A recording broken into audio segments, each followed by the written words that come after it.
Elles sont 20, des amies depuis l'âge de 5 ans, aujourd'hui au lycée, à l'école Sainte-Hélène.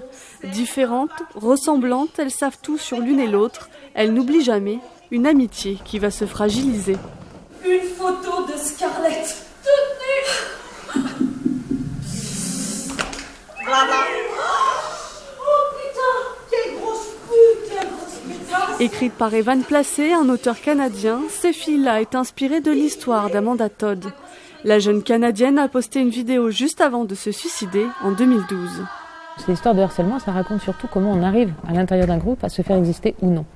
Et quels sont les rapports que peuvent avoir les individus d'aujourd'hui avec les collectifs, avec les groupes. Et comment, de tout temps, c'est compliqué de tenir sa propre parole, d'être ce qu'on a envie d'être. Sur scène, 12 comédiennes professionnelles et 8 amateurs, lycéennes ou étudiantes. Issues de l'Astrabal Théâtre, elles ont travaillé leur rôle pendant 2 semaines avant de monter sur la scène de la ferme de Belle-et-Bas. Je suis peut-être trop sensible, mais des fois, quand il y a des scènes particulièrement émouvantes, j'étais au bord des larmes, je me sentais trop triste. Et donc du coup, voilà. Puis en plus, les comédiens professionnels, ils étaient très très gentils avec nous. Ils étaient franchement adorables. Et donc du coup, voilà, ça a contribué à rendre l'expérience inoubliable.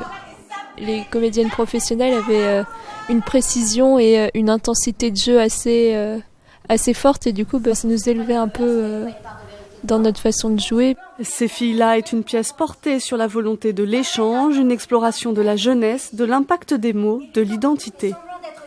On se sent forcément concerné et vraiment je suis content d'avoir accompagné mon fils pour regarder la pièce, quoi. J'ai trouvé que c'était très fort d'un point de vue émotion, que c'était très contemporain parce que voilà, c'est une histoire vraie. C'est intéressant parce qu'on peut lire beaucoup d'articles ou voir des films en rapport avec ça et du coup, vu que ça a été mis au théâtre, ça apporte un autre point de vue. En tournée depuis 2017, la pièce ose les passages et les paroles crues. Elle décrit des situations difficiles pour mieux réfléchir et agir.